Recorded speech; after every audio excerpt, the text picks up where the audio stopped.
Hello everyone and welcome back to my channel, Joyful Jessie. I am Jessie. Today I'm going to be showing you how to make a very easy and simple, naturally gluten-free dessert that is a staple in my culture.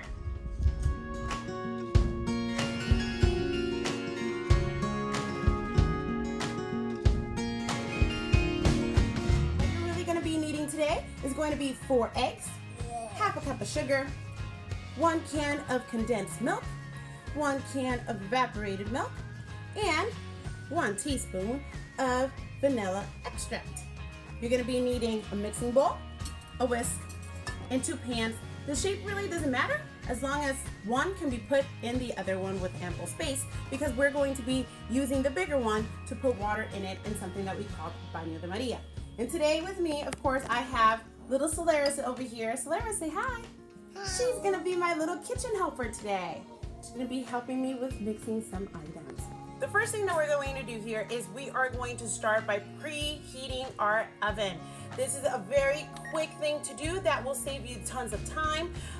We are going to start it at 350. You're going to take your 4 eggs. You are going to place them inside your mixing bowl and you are going to whisk them together. If by any chance you do not have a whisk, just use a fork. It works just as fine. All right, so Mimi, go ahead and mix our eggs.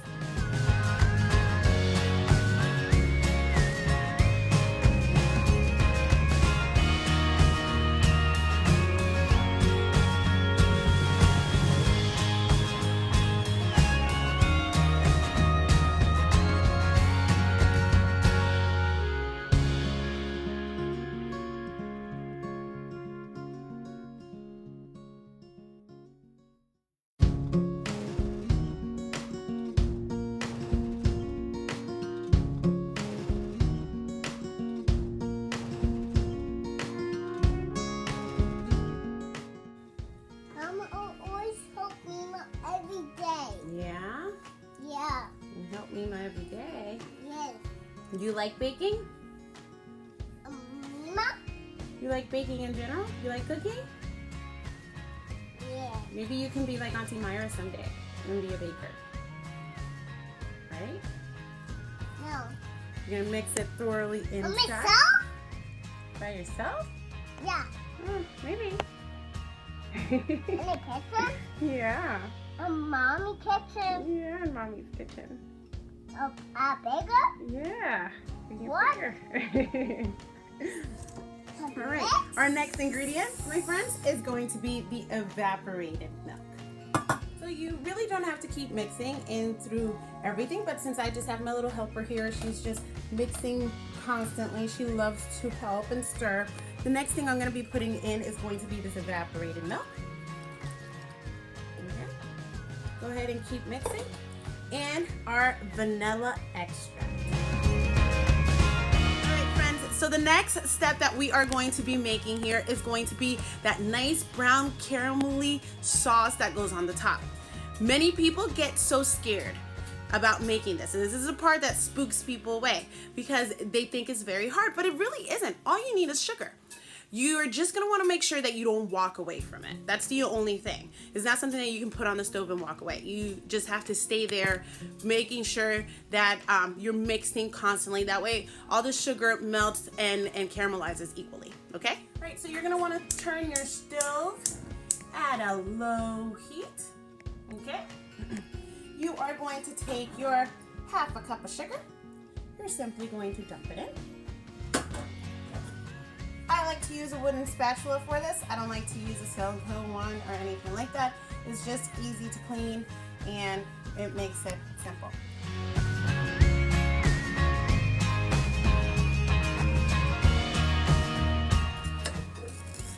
Oh, something that you're also going to want to do is you're going to want to keep the pan that you're going to be putting the flan in close by, just because this process just becomes a very quick, the caramel hardens very quick. So you're going to want to be able to pour it in it right away. That way you can kind of get it to move around in the pan.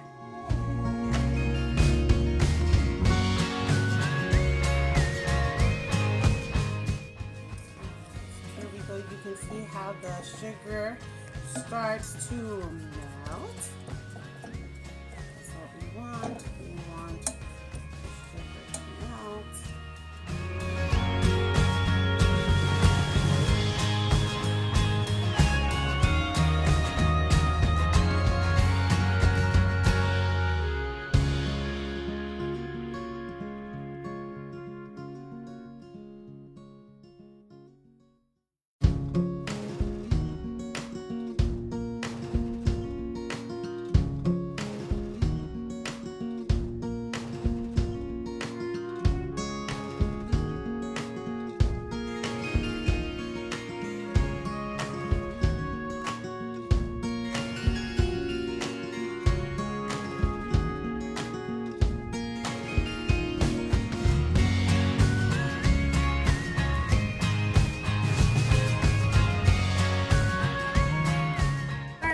is you're gonna want it to have this nice caramel look, all right? And then you turn it off quick, because if you don't, it'll get black really fast.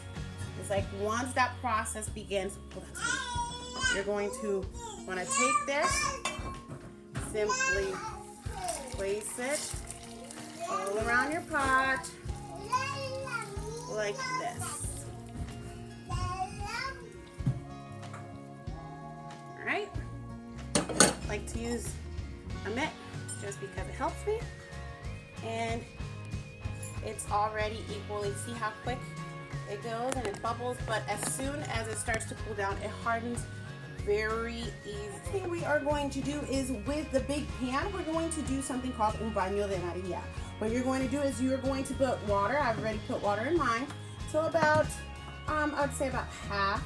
This is how you place it inside the oven. You put the bottom one in the bottom. You put the other one on the top. You can kind of see the caramel at the bottom of the flan. And we're going to set it in the oven for about 50 minutes at 350 degrees. Everyone, here is our flan. It has been sitting in the refrigerator cooling down for about 4 hours. What you're going to do is you're going to take something that has a straight edge like a knife, and you're going to go through the corners, and these things that are stuck in the corner, you are simply going to unstick them.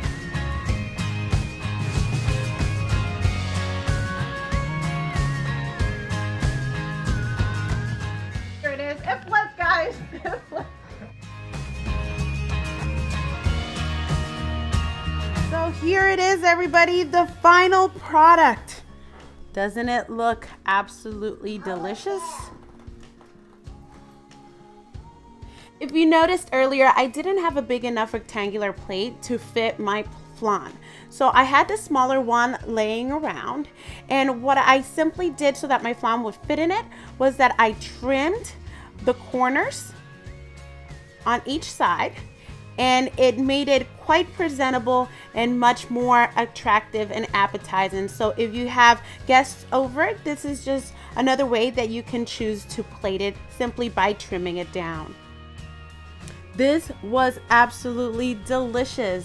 Sean and the kids absolutely loved it, and so did I. So I want to encourage you to give it a try. Go ahead, you can do it. Thank you so much again for watching. And if you liked this video, make sure to give it a thumbs up, and remember to subscribe. Bye.